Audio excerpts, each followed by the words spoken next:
Coucou, petite vidéo à tous. Donc voilà, donc le Mercosur est passé.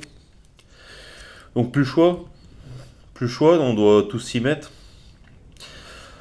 Donc là ça rigole plus, donc on nous entend pas. En plus là ça va voter le budget, ça va donc je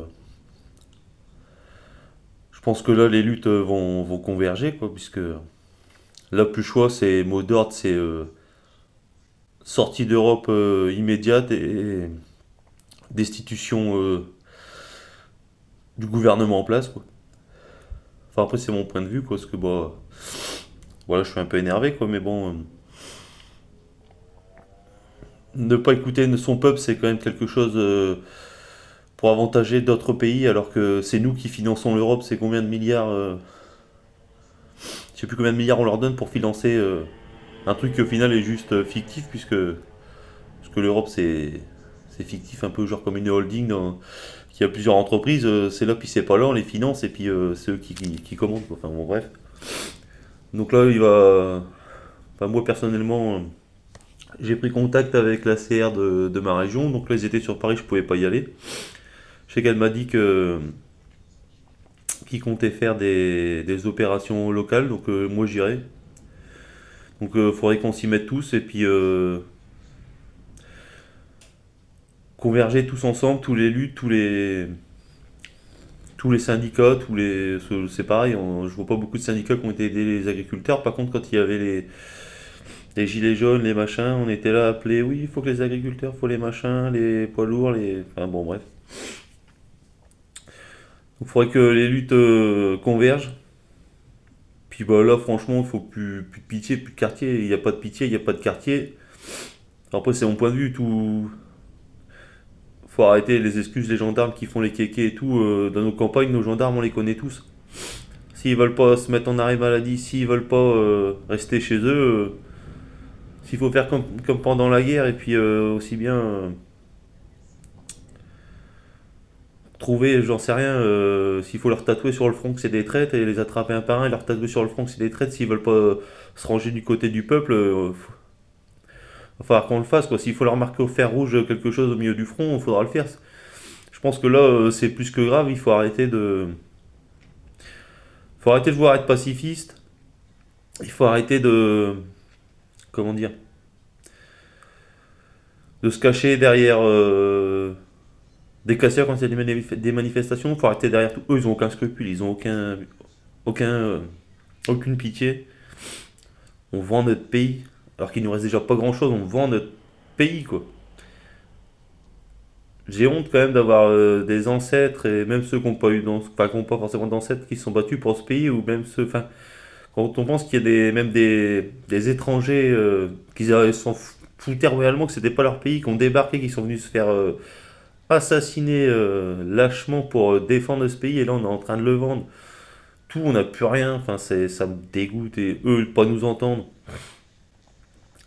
Je pense que la leur est vraiment à l'union et il faut vraiment mettre un coup de pied fort, très fort. Ça peut plus durer.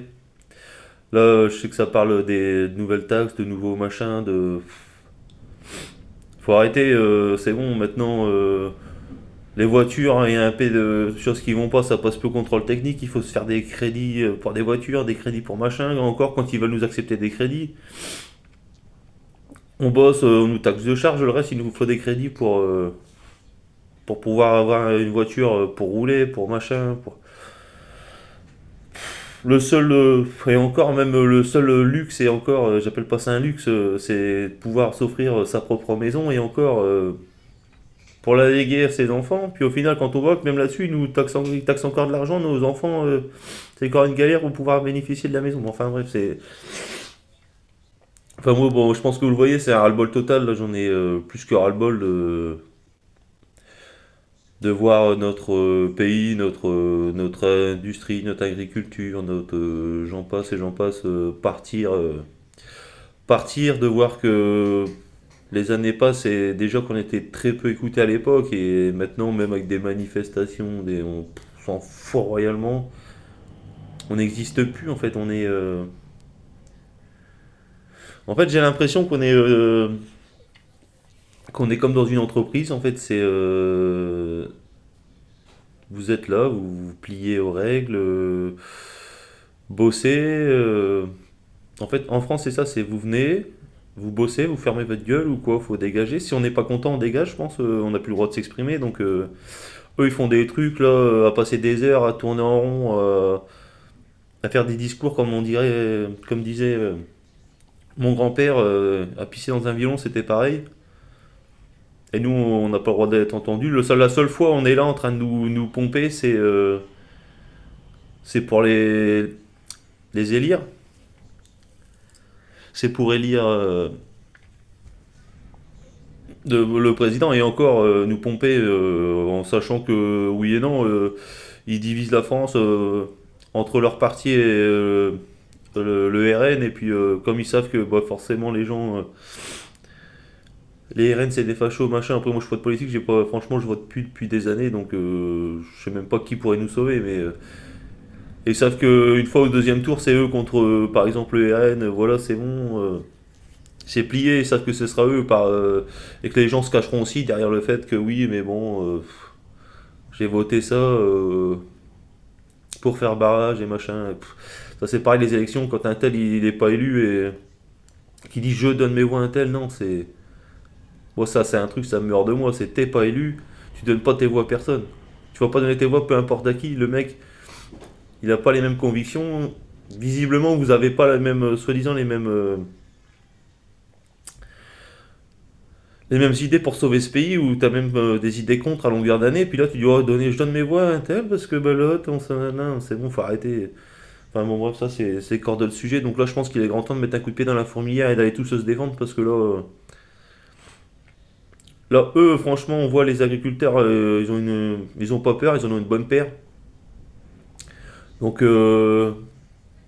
c'est combien? C'est 50 000 CRS? Il me semble que du temps des Gilets jaunes, il y avait combien de Français qui étaient à Paris tous les samedis à l'époque? Donc je pense que déjà en mêlant tout ça, plus les agriculteurs localement, je pense que les 50 000, on peut les croquer, quoi. Donc après, c'est mon point de vue. Donc s'ils veulent faire les. Maintenant sur internet, on peut tout avoir pour deux fois rien. Donc s'ils veulent faire les armes, les shows avec des matraques, avec des bombes lacrymo, on peut en mettre dans les deux camps, c'est normalement pas un problème. Donc voilà, après, c'est mon point de vue. Donc soit on se sort les doigts et on sauve notre pays, ou soit, bah, enfin, moi pour ma part, personnellement, je suis quelqu'un qui me plaint pas, donc. Enfin, qui me plaint pas. Je suis quelqu'un qui généralement se bat jusqu'au dernier souffle, mais quand je sens que c'est plus la peine de se battre, mieux vaut partir. Je pense que c'est expatrié de ce pays de merde, franchement. Faut arrêter, faut dire la vérité, c'est un pays de merde. Il y a des pays émergents, l'Inde, par exemple, l'Inde, moi, c'est un pays qui me plairait. Il y a du boulot, sont moins. En fait, faut arrêter de dire, comme on disait à l'époque, oui, les Chinois ils bossent, machin, mais c'est fini ce temps-là, ces pays-là. Mais c'est nous qui devenons comme ça, parce que comme des imbéciles, on donne encore de l'argent à la Chine, à machin, alors que c'est des pays plus que surdéveloppés, j'ai envie de dire. Et nous, comme des imbéciles, ce serait peut-être à eux de maintenant nous donner un peu d'argent pour nous aider, puisque là, on est au fond du trou, parce que comme des bons imbéciles aussi, on a tout vendu, notre savoir-faire. Pendant des années, on a laissé les autres pays venir visiter notre industrie, prendre des photos, on leur a envoyé notre vieille machine qui était soi-disant pourrie. On nous a dit passer avec des machines. Je parle de l'industrie parce que je connais un peu, je vois comment ça s'est passé. Acheter des machines modernes, machin, bah oui, avec des maintenances, tous les machins, et à l'heure actuelle, il n'y a même plus un mec qualifié pour faire la maintenance sur les machines. On a envoyé nos machines traditionnelles, alors que c'était des horloges bien rétrofitées, bien retapées, ça bougeait pas du. Eux, on a envoyé ça par exemple en Inde, j'ai vu des vidéos en Inde, ils ont des parcs machines de la taille de grandes surfaces et encore, peut-être encore plus grands, voire même à étage parfois. Ils ont tout refait à neuf, ils ont des trucs, c'est des horloges et eux, ils sont capables de produire ce qu'ils veulent. Et on les prenait souvent pour des imbéciles et maintenant ils ont les machines et le savoir-faire. Donc, enfin bref. Donc là, je pense que là, maintenant qu'on a laissé partir notre industrie, on va laisser partir nos agriculteurs. Ça peut plus durer. De toute façon, ça peut plus durer, même écologiquement parlant, ça va être un désastre. Ça va être un désastre. Donc, personnellement, moi, j'appelle à leur tomber dessus, se rassembler, que tout le monde aille sur le net, acheter des coques, des armures, faire une matraque ou une batte, ça n'est pas un problème. La force doit rester à la force, on fera comme eux. On prend ce qu'il faut, on tape pas. Par contre, s'ils veulent engranger, s'ils veulent enclencher, on enclenche. Je pense qu'on n'est pas bête. Si on les attire dans nos régions, dans nos campagnes, on peut les reprendre à revers, on peut leur faire. On peut aussi aller balayer des tas de déchets devant chaque gendarmerie, déjà, le temps qu'ils s'amusent à enlever tous les déchets, ça les occupera, j'ai envie de dire. Parce que c'est pareil, donc bon après donc là les cultivateurs ça parle de balai d'ébène et tout, moi je les appelle à les balais d'ébène devant chaque gendarmerie de France. On y va la nuit, tac, une benne, deux bennes, trois bennes, quatre bennes. Ils vont s'embêter déjà tant qu'ils montent des gardes devant leur gendarmerie pour essayer de pas avoir de déchets. C'est leur problème. Ils viendront pas nous casser les pieds au pauvre mec qui va bosser parce qu'il a des pneus lisses, qu'il a pas les moyens de s'acheter des pneus ou il est en train de regarder son portable parce que il envoie un message par exemple à un membre de sa famille parce que quand on bosse on n'a pas toujours le temps de voir, enfin bon bref.